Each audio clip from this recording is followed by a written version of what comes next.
सामने उनको कहो कि आपका प्रधानमंत्री गद्दार है, आपका होम मिनिस्टर गद्दार है, आपका संगठन गद्दार है, आपने हिंदुस्तान को बेचने का काम किया है। किस प्रकार से आप शब्दों का प्रयोग करते हैं, जिन शब्दों का आप प्रयोग कर रहे हैं, क्या नक्सलवाद खत्म करना गद्दारी है? भारतीय राजनीति का आप राहु है।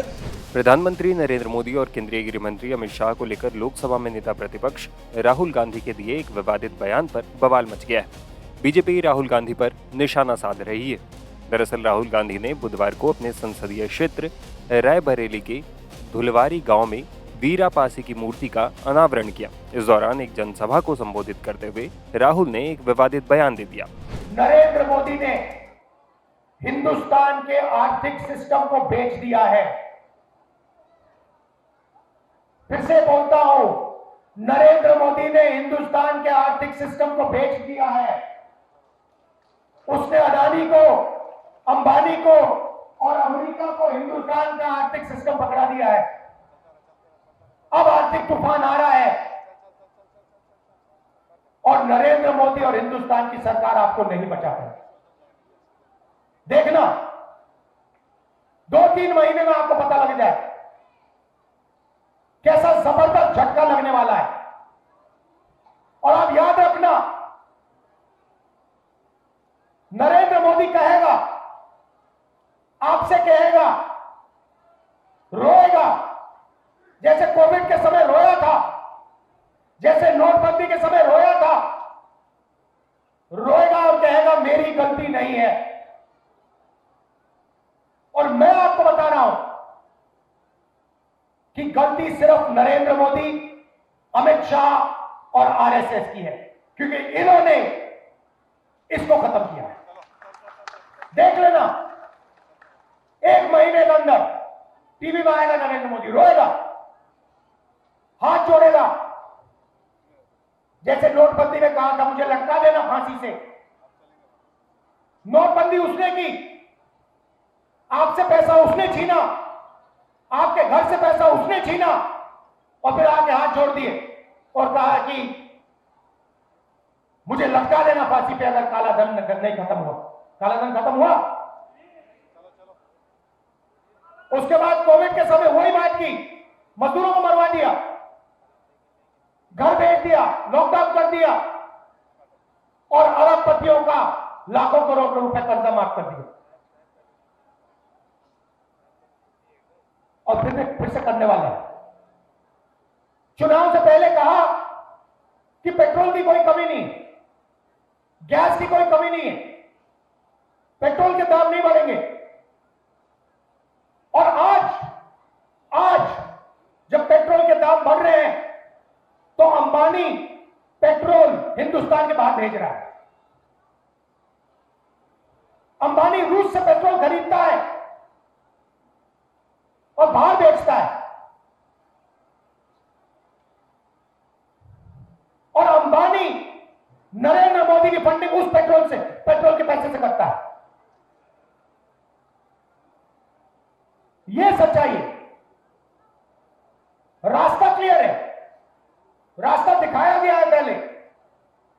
अंबेडकर जी का रास्ता है, नेहरू जी का रास्ता है, गांधी जी का रास्ता है, वीरा पासी जी का रास्ता है, बुद्ध भगवान का रास्ता है, नारायण गुरु, बसवना, ये सब, इन सब लोगों ने रास्ता दिखाया है। आप मूर्तियों के सामने हाथ जोड़िए, घंटों जोड़िए, मत्था टेकिए, मगर जब उनकी विचारधारा पर आक्रमण होता है तो फिर खड़े हो जाइए और पीछे मत हटिए। यही है मतलब मत्थे टेकने का, यही है मतलब हाथ जोड़ने का। नारों से कुछ नहीं होने वाला, इसकी रक्षा कीजिए। इसमें वीरा पासी जी की आवाज है, उनका खून है इसमें। अंबेडकर जी की आवाज है, खून है इसमें। गांधी जी, नेहरू जी, सबकी आवाज है इसमें, सबका खून है इसमें। आवाज की और खून की रक्षा कीजिए। हाथ जोड़ने से अब कुछ नहीं होने वाला है, खड़ा होना पड़ेगा, लड़ना पड़ेगा।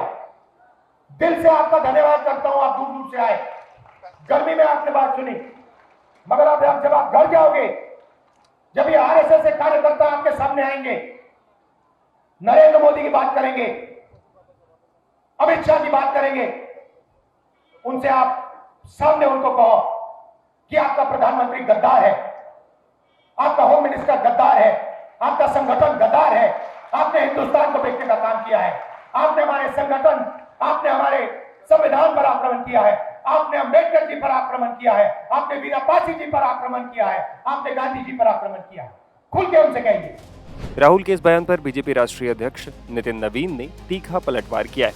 उन्होंने राहुल गांधी के बयान को भारतीय राजनीति की शुचिता और आपसी सम्मान के खिलाफ बताया।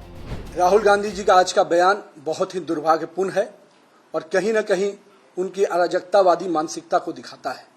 मैं मानता हूं कि भारतीय राजनीति में जहां शुचिता, सामाजिकता और कहीं न कहीं एक दूसरे को सम्मान देने की प्रक्रिया है, उसमें उनका यह बयान बहुत ही दुर्भाग्यपूर्ण है। मैं मानता हूं कि लगातार हो रही हार, निराशा कहीं न कहीं उनके स्वभाव और उनके चरित्र में दिख रहा है और यही हताशा और निराशा आज उनके इस सब तरह के शब्दों के बयान आ रहे हैं।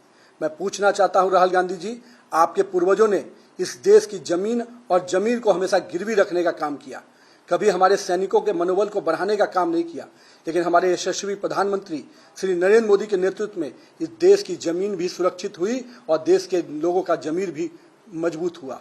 और कहीं न कहीं आपके शासनकाल में आपके लोगों ने जब जब इस देश में राज किया, इस देश में करप्शन के रूप में पूरी तरह से अखंड में पूरी सरकार आपकी डूबी रही। आज हम करप्शन पे जीरो टॉलरेंस की नीति पे काम करते हैं। आज हमारे देश के यशस्वी प्रधानमंत्री के नेतृत्व में आतंकवाद जैसे चीजों पर पूर्ण रूपेण लगाम लगाने का काम किया और हमारे पड़ोसी भी आज हमको कहीं न कहीं हमारी इस नीति से नतमस्तक नजर आते हैं। और किस प्रकार से आप शब्दों का प्रयोग करते हैं, जिन शब्दों का आप प्रयोग कर रहे हैं, क्या नक्सलवाद खत्म करना गद्दारी है? क्या इस देश की जमीन को सुरक्षित रखना गद्दारी है?